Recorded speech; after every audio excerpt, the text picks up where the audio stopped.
Whew, I just watched Star Trek Picard Episode 2, Maps and Legends, and what are we gonna do, little cutis? To the Ego-mobile! Come on, gotta go. Should I get a jacket? No, I'm good. Let's go. Come on. Yeah, look at you, greed BS.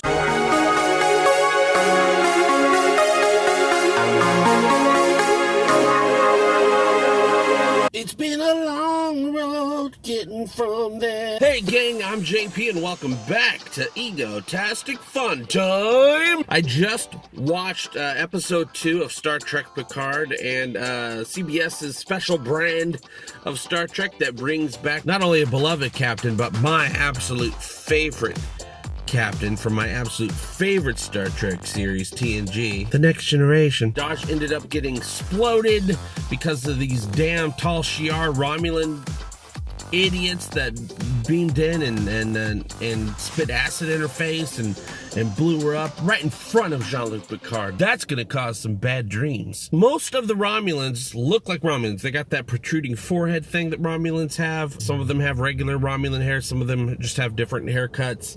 But there's a handful of Romulans that just have regular foreheads. I don't like that part. I wish it was a little bit easier to tell, but with most Romulans, it is very easy to tell. They look like Romulans. But when that jerk Starfleet lady that was telling Picard off and being quite rude, she was tattletelling on him. Starfleet doesn't know about this conspiracy from what I can tell. Starfleet is still good guys, but we're going to get into that in just a moment. It's the Tal Shiar is who's after the girls, after this organic synths, right? But really, the Tal Shiar, it's a mask for this much older, ancient Romulan secret bad guy group called the Jean Vache. I can't remember what they're called. It's a word. You can watch the episode. You probably have watched the episode if you're watching this review. They're the big bad. That's the real big bad behind the big bad. Yes, this episode alludes to the fact that Dahj and Soji are not the only organic synths with emotions that think that they're human or whatever race Bruce Maddox decided to turn them into. There are more out there, and the main goal, it turns out, with this secret Romulan group is to just destroy all synths. They hate synths. But that Romulan Commodore, who I would think is pretending to be Vulcan, because why would they have a Romulan that high up in Starfleet? Especially after abandoning the Romulans 14 years ago. When the other Starfleet, the mean lady, is talking to her, the Romulan says, Picard's looking for Bruce Maddox. Is Bruce Maddox still alive? She was definitely asking if Bruce Maddox is still alive because she probably knows Bruce Maddox is still alive. She might have Bruce Maddox in her custody to stop him from making any more synths. And she just was digging to see if the Starfleet lady knew if he was alive or not. So she's just digging for information. Her secret evil organization either needs to get their hands on Bruce Maddox or keep Bruce Maddox hidden. I was right about so many things with this series so far. Mars, of course, we learned last week that it was attacked by synths. This episode opens with the attack on Mars, and we actually get to see what happens. We get to actually get a feel for these synths. These synths are not Data. They're modeled after Data, but they're not Data. They're not sentient. A lot of Romulans did not want help from the Federation. They just considered it another way for the Federation to get in there and chip away at their empire. That's what I predicted last week. That turns out to be exactly what happened. So the Tal Shiar / Jean Vache, whatever they are, they reprogrammed those synths. It's pretty apparent to attack and then destroy themselves. So they attacked Mars, Utopia Planitia, the entire planet. Once they were done, they all killed themselves. So nobody knows why the synths attacked, but now we know. We also learned that Geordi is alive, but Picard says he needs to put a team together, and Jabon says, well, what about LaForge? What about Riker? What about Worf? Which answers our question right there, that LaForge is still alive, but Picard doesn't want to bring them in on it because he knows just out of their sense of duty, they'll follow him along and they'll be put in danger. Also, we learned why the Federation pulled out from the Romulan rescue, and it makes a lot of sense, and it also tells me that Starfleet, the Federation, isn't evil, isn't this JJ thing that people have been saying it's going to be. They agreed to help the Romulans because of the supernova. They were working on it they found out like 5 years ago, back in the 80s, They found out in the early 80s that their sun was going to explode. Picard was in charge of the Armada. 5 years went by. There was 14 different planets in the Federation that were threatening to pull out because they didn't want to help the Romulans. They were using all their resources on helping the Romulans. They were running out of ships. The Mars attack happened. They said, okay, under pressure, the Federation pulled out from the rescue attempt. They also banned all synths. Picard was like, no, we cannot abandon these people. Also, you banned synth. That sucks. You shouldn't have done that. So Picard protested abandoning his post by leaving Starfleet in protest and going to his vineyard to live out his days as a winemaker. Another thing I've noticed about this series so far, going against what everyone absolutely told me how it was going to go down. Women in this show are the assholes for the most part. We have Narek, who's a bad guy over on the Romulan Borg cube, but I guarantee you he's going to end up becoming a good guy towards the end. I predicted that last week. He's part of the Tal Shiar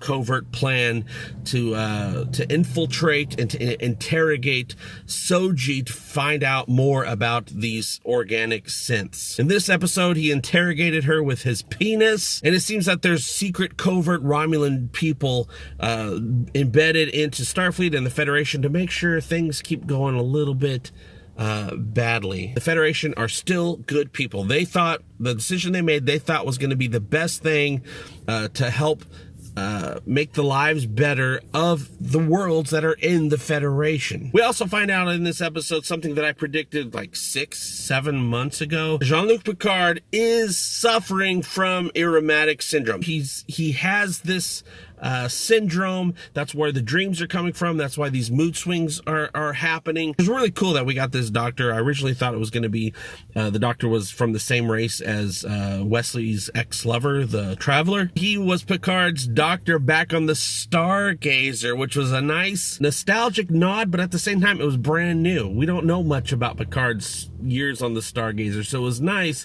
that there's still people in his life from that time when he was the captain, because he was the captain of the Stargazer for a very long time. Another thing that I predicted, Bruce Maddox and Data were friends. As I said, they totally were. They left that episode, The Measure of a Man, on good terms. Data said he was very interested in what Bruce Maddox was doing, and of course, Bruce Maddox had a huge professional boner for Data and what he was. I never liked sci-fi. That was a little too much on the nose. They could have kept that scene, but they should have just reworded it a little bit better. She could have just said, yeah, I love this book. Are you a fan of sci-fi? And he could have said, I prefer Shakespeare. Boom. Same joke, but less weird. When he asks her if she would like some tea, and she says Earl Grey, and he's like, I knew I liked you. That's also too far on the nose.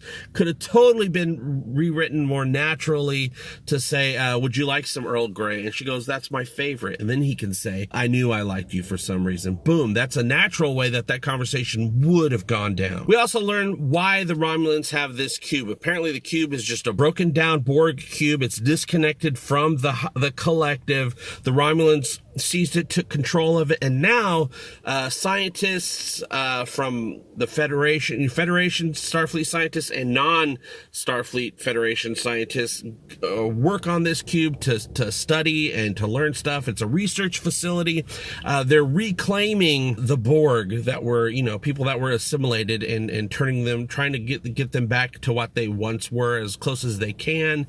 Turns out Soji is basically a counselor. She's a therapist for these ex-Borg. She's there to help them along the way as they are rehabilitated. As I predicted, again, I'm going to keep saying that phrase because it just keeps happening over and over again. That Borg technology, they're mining the technology for some sort of profit. Spoiler alert, next week we are definitely 100% going to be introduced to Hugh, who works on the Borg cube as well. He's some sort of higher up, so we're going to learn what he's doing on the ship and how he's going to help us. The one thing I am worried about so far with this series is that, we're learning what's going on. We know about the Borg cube. We know that the Romulans are pretty much orchestrating all the bad stuff, but we still got 8 more episodes, and then we have another 10 episodes for season 2. 2, and I guarantee you there's going to be a season 3, which will be another 10 episodes. I do not think that this Romulan Borg story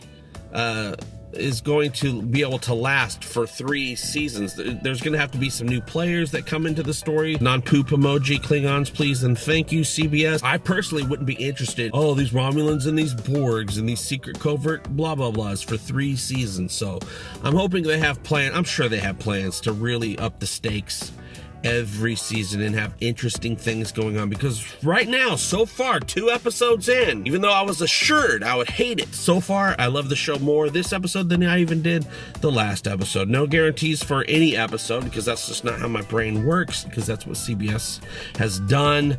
They made it where you just can't just full-heartedly jump into something without being a little suspect of what could happen. When I watch it, it looks and feels like Star Trek. It's different, it's updated, it's a different type of format, but it looks and feels more like Star Trek to me than the TNG movies did. Where do you think this series can possibly go? We've learned a lot so far. Do you think the Federation is evil? I don't, but you may think this goes against Gene Roddenberry's vision. Your point of view, the way you see it, is absolutely valid. So I want to hear what you think about this, and you can let me know what you think by joining the conversation below. I'll see you very soon, and as always, I hope all your times are egotastic fun times. Love you, bye-bye. Egotastic fun time, we're gonna have a great time. Egotastic fun time, give me all your money. Give him all your money. You will find it funny. Just give me money. I love money. Give me all your money. Give me all your money. Give me all your money. Give me all your money.